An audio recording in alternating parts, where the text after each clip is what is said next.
Hi everyone, it's me, Chris Kitsune from the Kitsune Network, and I'm here with Michelle Ruff. Hi Michelle, how have you been? Oh, hi. How have you been? Hello, everyone. You could just pick that. I forget I'm supposed to talk into the microphone. Right, yeah, me too. We used to have those clip-on things. The lavs, yeah. Yeah. But, those are cool. I know. And more high def too.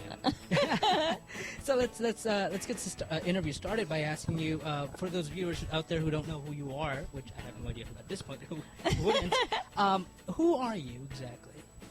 Well, I'm a voice actor.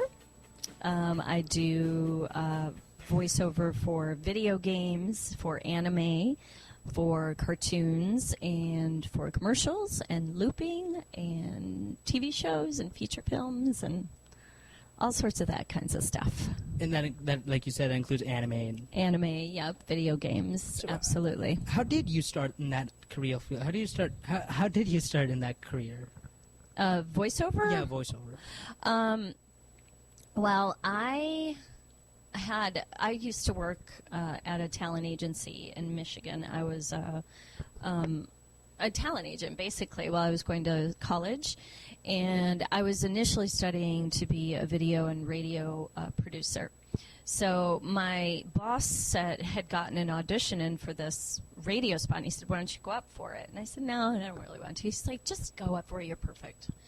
I said, okay. So I went over and I did the audition, and like a week later, I was in the car with my then roommate, and she was like, that sounds like you.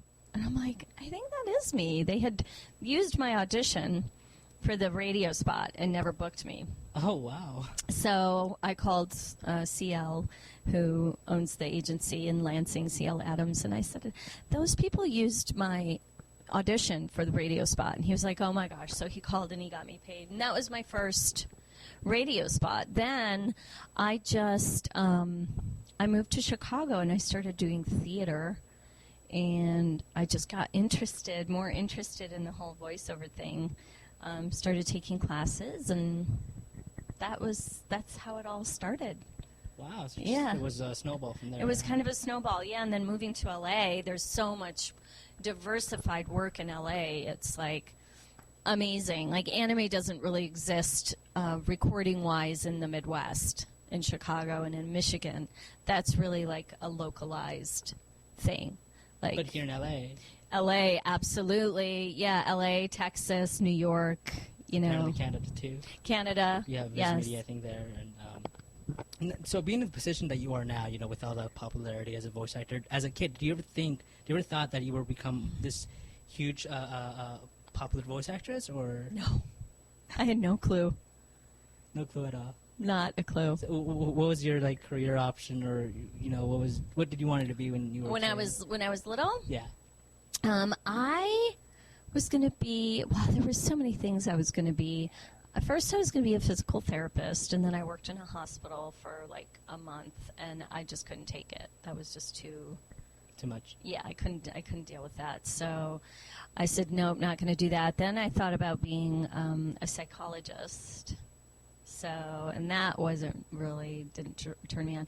Then I was going to be a radio broadcaster, or TV and radio newscaster. Really? So I started going to school for that. And then I was just like, you know what, I think I want to be behind the scenes. So I ended up doing the behind the scenes thing, which then kind of, I mean, voiceover is still sort of behind the scenes, but not. So I kind of found a happy medium between the two. It's in the middle, right? Yeah. So you told us, you know, what was your first voice acting gig, as in like, you know, your radio. Radio. What was your first anime gig, though? My first anime gig was a feature film for Bang Zoom Entertainment called Ninja Cadets. It was a long time ago. I answered an ad in Backstage West, like, I don't know, probably 15 years ago. And they brought me into audition, and I ended up booking one of the roles. So, and I didn't even know anime existed. Like, I didn't know it. I've never seen it before. Oh, so you were introduced into anime at that moment when you got that part. With Bang Zoom. And that particular film was Bang Zoom's first project. Oh, wow. So you basically started off with Bang Zoom. Yeah. I Wow. basically, like, Eric and I were talking about that a couple of months ago. We were like, oh, my gosh, we've grown up together. Like, that was their first project, and that was my first project. Wow, that is amazing. You started off. Wow, that is history in the making. Right It there. is history in the making. Yeah, it is. So again, that's when you got introduced into the anime world. Initially, what did you thought about anime? Were you told it was Japanese animation, or were you just? Yeah, I mean, they explained the whole process to me, and I was like, okay. So I just, laid the character down, tried to sync it up. You know, when you're first starting, it's really a skill set, and you have to I think you have to have sort of a musical inclination, just because the beats and the mouth flaps and the words and the way everything sinks in there. It's good to have a musical background. As well as a theater? A theater, yeah. I had a lot of improv background. Second City and Improv Olympic Players Workshop in Chicago. So for me, that because you really got to be fast on your feet when you're in the booth. Right, so, especially when you want to, reading the script and it's all written to match the exactly. the voices. Yeah. So as a voice actor and with your voice acting experience, is there a difference between voicing anime characters and between that and voicing characters in video games? Is there a recording difference? And yeah, well, it depends on the video game. If it's it's a localization, like you're taking a Japanese video game and you're redubbing it in English, it can be kind of similar.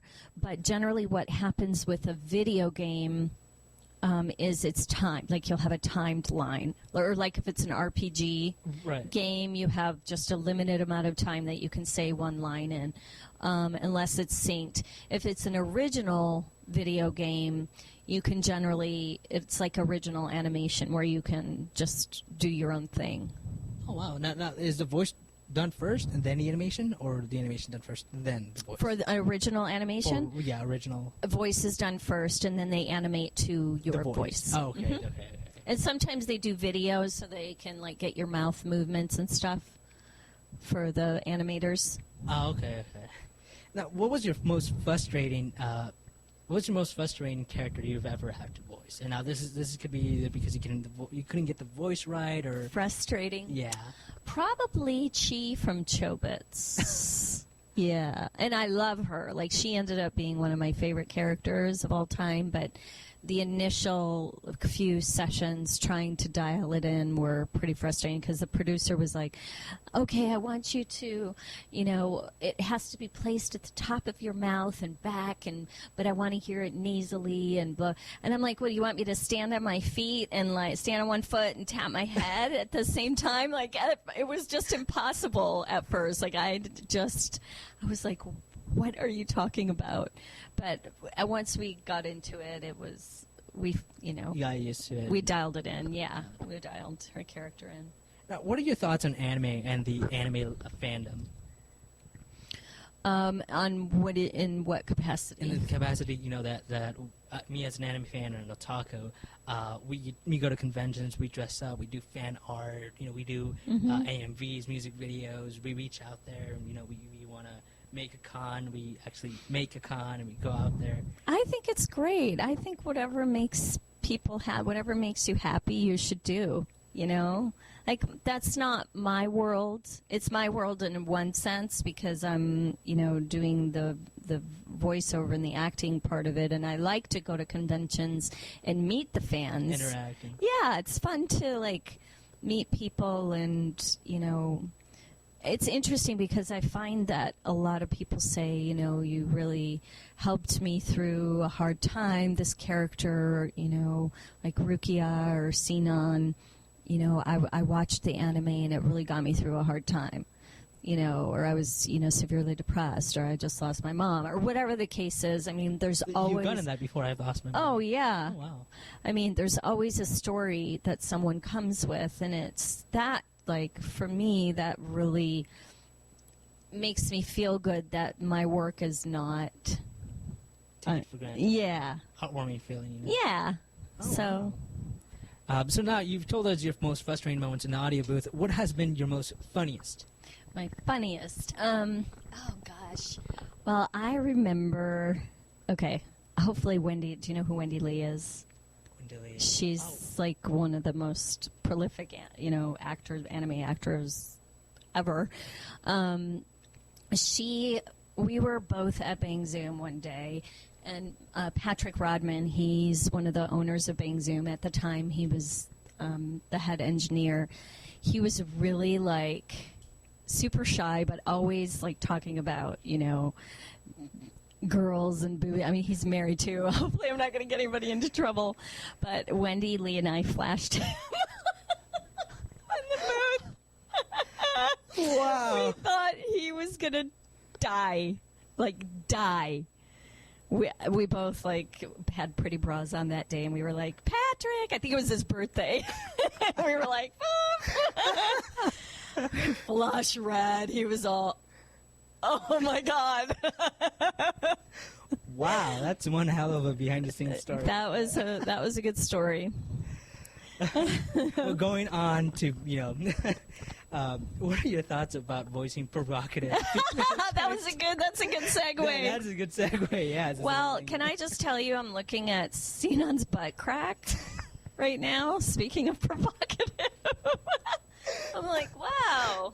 That's interesting. I never ever noticed that her butt crack was that. It's amazing how much detail they put in these figures. Was her butt crack that prominent in the video, in the anime? Well, they showed her butt a lot, I will tell you that. They did, I know, but I just don't ever remember seeing that, so, like, the plumber's crack so bravely displayed. It is a figure, so... A little fan service. Yeah, fan service going on here. They have a bathing suit version of her. Oh, do they? On a like a dolphin kind of a like plastic. riding a dolphin. Yeah, riding a dolphin, and her butt is showing again. Well, yeah, not bad. We also decided to include Sinon, since she voices Sinon. But Sinon. Anyway, yeah. Oh, yeah, so provocative. My thoughts on provocative characters. Yeah, for example, you have Yoko. I mean, she's not personally provocative, but I mean her attire. Her attire is provocative. Right, yeah. I mean, like we were discussing earlier, I think there's different levels of provocativeness. Like Girls Bravo, obviously the characters were very provocative. Provocatively dressed, provocative. Since it was more of that harem sort of anime. Right, harem fan service. Harem fan servicey thing. Yoko, I feel like her dress is fan servicey, and like Sinon, her dress is fan servicey, but the person isn't fan servicey. Like, there's a story behind that, whatever it is that they're doing, and it's not just about, look at my boobies.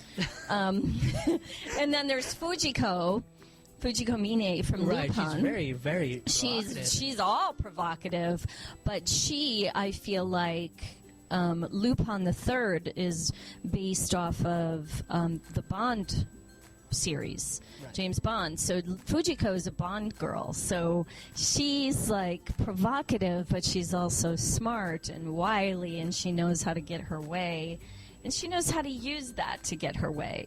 So, I feel like it's definitely a part of her character. It's not so much... I mean, there's definitely some fan service there. But there's more about her character, not just pure fan service where right, where it's like Girls Bravo, to me, is just kind of like... appealing to the male community. Absolutely. Yeah. Okay. You get me. Yeah, I definitely get you.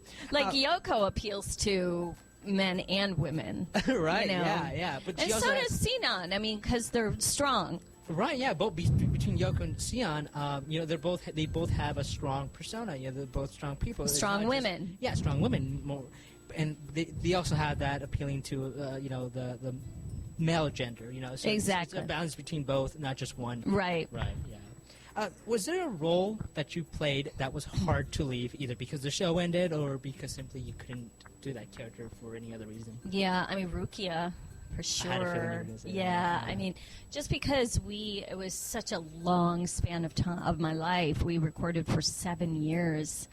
I think probably for everyone in this show, you know, Stephanie Shea and Johnny, I mean, you get attached to those characters. They become second nature. You know, it's like you get in the booth and you don't even really You wake up every day expecting think about to... it. It's just a part of your, you know, it's just like second nature.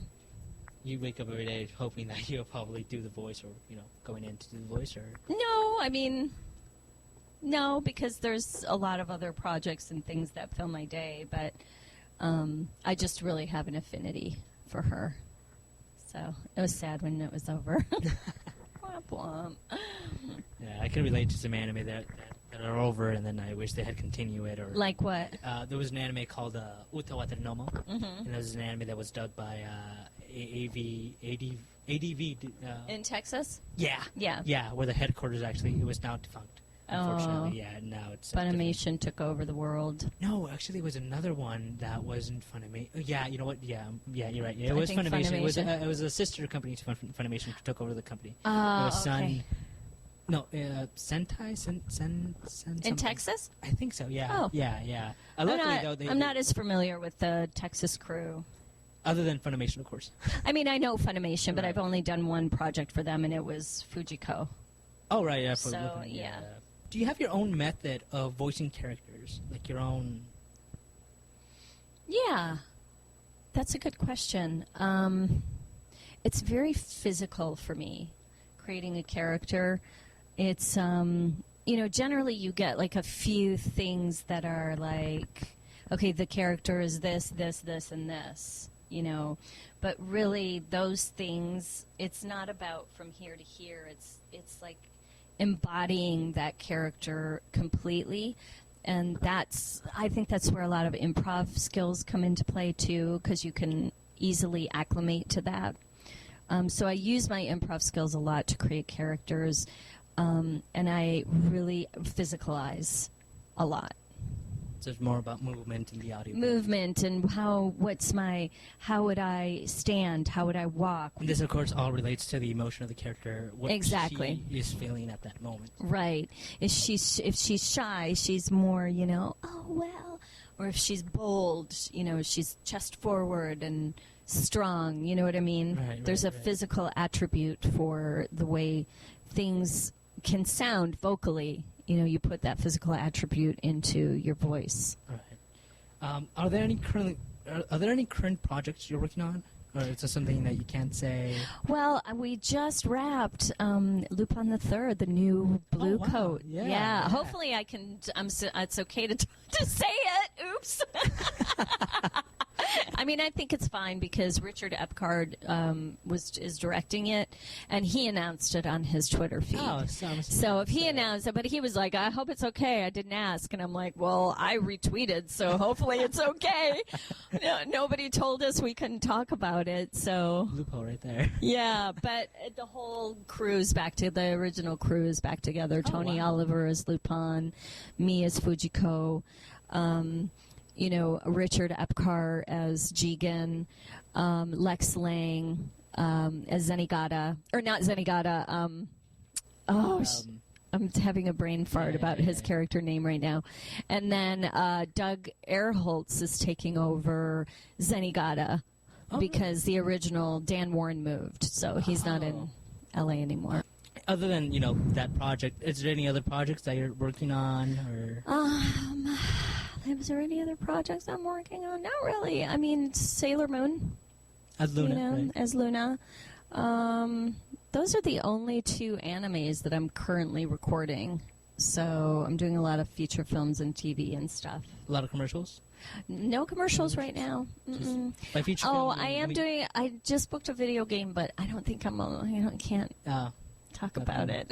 Top secret. Top secret. I know. Confidential. They always tell. It's like it'll be a really great project, and then you can't say a word about it. It's got to contain it. I know the feel. Now, for those out there who want to become a voice actor, we gotten a lot of questions about, how do you get into the voice industry and all that. Here's a two-part question. Can you go over a typical day in the audio booth or a typical recording session? Sure, for anime? For anime video. Yeah, for anime. Okay, let's say I have a day where I have a session for anime and then a session for a video game. So generally what happens is you get booked for anywhere from 2 to 4 hours for both. And for anime, you go in and if you're an established character, then you just, you're just going through line counts. So if it's I forgot Dura. I'm recording Henri Sonohara from Dura Ra Ra. Duh, forgot a big one. I'm jumping backwards. This is, of course, the question of that we asked her. What am I currently working on? Yes. Hello, duh. Dura Ra Ra. Okay, so let's say I have Dura. And I'm going in to record for that. So I go in, the producer, the director are there, the engineer, and we just go through, you go through script by script. Now there's no paper scripts anymore. It's all on digital? Screen. It's all digital. Yeah, they don't print scripts out anymore. Wow, really? They yeah. don't? I remember one of my friends was... she showed me her script, and it had, like, writing on it. Yeah, and yes, which was great. I really like writing on my script, like if there's a note or whatever, or if I want to, if I look at a line and I want to emphasize something, I can't really... do that on mark it. Yeah, right, you can't mark it. You got to keep it in mind. Yeah, well, and I don't have... It's the director or the engineer who is controlling the scroll. So what brought on that change of switching from paper to digital? Was it environmental reasons, resources, people, trying to save trees, which I think is great. I think it's a great thing. I'm not complaining about it. Yeah. But it was kind of okay, gotta kind of, it was like a transition, trying to figure out. It'd be better if you actually have tablets. Oh, we have tablets too, sometimes. Oh, okay. Yeah, like that'd Sailor Moon. Sailor Moon, we have a tablet. It's on the, on the podium. But sometimes, like Fujiko for Lupin, it was a screen with your script on it, and then the screen next to it with the video. So you have to look at this. You have to look at the line, get the line, and then look at the video and sort of like go back and forth. It's tricky. It's tricky. I can do it. A lot of people can do it because we've been doing it for a long time. But somebody new to the business right now, I think would be like, oh, okay, wait a minute. right, yeah. They would get like, whoa, I thought it was a script, like paper. Yeah. So, on to the second part of the question. Can you give out any tips on how to get into the voice acting industry? Well, I always tell people to be a voice actor, you have to be an actor. So take acting classes, study your craft, Voice actor. Yeah, it's not just, especially nowadays, the trend with everything is just very real. Like, even with anime with, like, Sinon, I felt like Alex, the director, really pushed us away from that, phoned-in read. He was like, I'm not feeling it. Do it. You got to do it again. Do it again. Do it again. So nowadays with commercials, with video games, with original animation, there's a whole new method. You just really, they want you to be real as possible. It's not that announcery thing or, right. You can't phone it in. So you really have to be a good actor. So I would say, first and foremost, do that. And then take a voice-over class and see if you even like it. Because some people are like, oh, I want to be a voice actor. I'm like, okay, well, have you ever taken a class? No. Like, okay, well, why don't you take a class first and see how you like it? Yeah, because saying you want to do it and then actually getting in the booth behind a microphone with a glass, when you're in a booth, you're like in a fishbowl. Yeah. It's you and the microphone and your script, and then, you've got your producers and directors and engineers on the other side, and it can be stressful. So, you it's like if you get a chance to audition for something or to be in the booth, you want to make sure that you know what you're doing.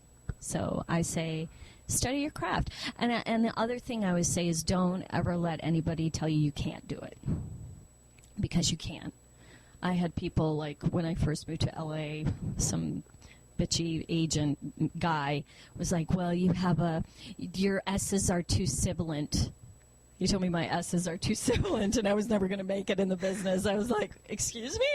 What? And look at you now. Yeah. I'm like, okay. Thanks for that good advice. Yeah. That was great. So I always tell people, don't listen to anybody who's a naysayer.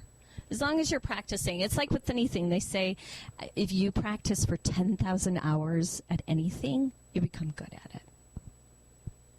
10,000 hours. Of course, if you practice perfect. If you practice, right. Yeah. It doesn't have to be perfect. Acting is definitely not about being perfect. It's about being vulnerable and open, Can you do any of the following voices? Yoko. Yes. Would you like me to do it now? Yes. Dance, monkey! Okay, so Yoko Littner. He's right. We humans used to have somebody much greater than us. For his sake alone, we'll keep on moving forward. Shion, Sword Art Online 2. Okay. Sinon. Sinon. Every time you pull this sword out, make sure you always think of me. All right? Rukia, Bleach. Even if no one in the world believes you, stick out your chest and scream in defiance. Zoe, Digimon. Zoe. Spirit, evolution, Kazemon! Oh, that was great. Love it. Now we're moving on to the fan questions. Thank you, everyone who submitted their questions via my site, email, and Twitter. Yay! There are a lot of Twitter questions. You guys rock. You definitely do. One of the questions is, what was your favorite Disgaea role, and why? Well, obviously, Of course. because she was sassy and fiery and bitchy and fun. Well, that's what made that's what made the game even more humorous. Exactly. Yeah. As a big fan of Lupin the Third, are you excited about playing Fushiko again? Are you a big fan of Lupin the Third? That's one of the questions. Oh, one of the fans is. I'm like, well, you didn't tell me you were a big fan of Lupin the Third. I'm a big fan too, but it was that was one of the questions. Oh my God, I just had like a total lost my mind moment. My brains went out my ears. Don't get me wrong. I am also a huge You don't have to be. I'm just teasing you. No, I am. I love playing Fujiko, and I'm really excited for the series to come back. Yeah, I'm glad that we got to do this, the Blue Coat series. Do you sing in the shower? Yes, I do. Does it help you anyway in your career? It helps me to warm up. Like, I do my warm-up sometimes in the shower, and then I warm up in the car, too. I do window singing. Ah, okay. Window, dashboard. Right. Dashboard singing. Right. How long do you think you'd survive in a Raccoon City incident? Oh, my God. Like 5 seconds.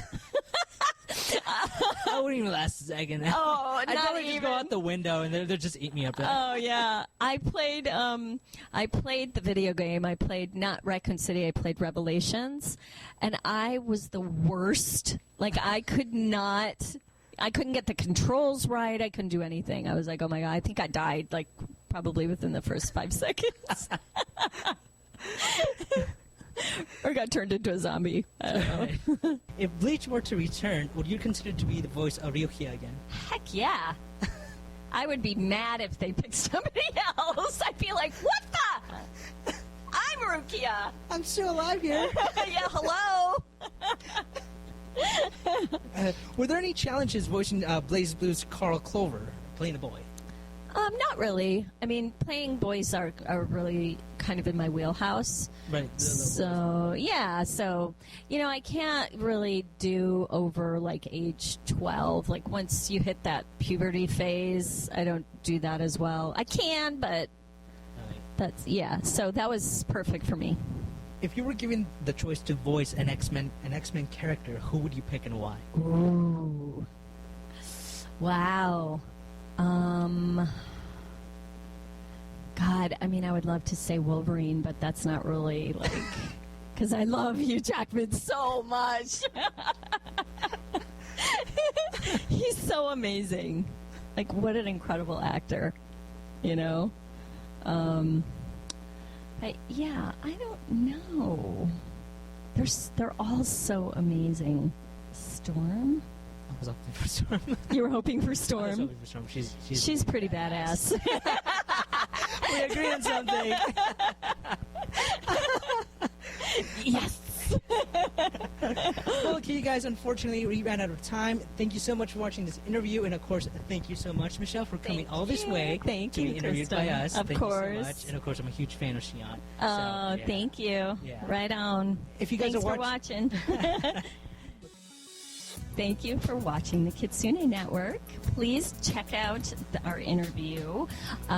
Check out the website and watch our interview where we'll be giving away one of these composites with all my characters autographed by me, made by Crystal. It's really cool. It's got like every single character I've ever done on it. I'm really impressed. So we're going to be giving away one of these autographed to a lucky watcher, fan, listener, watcher, viewer.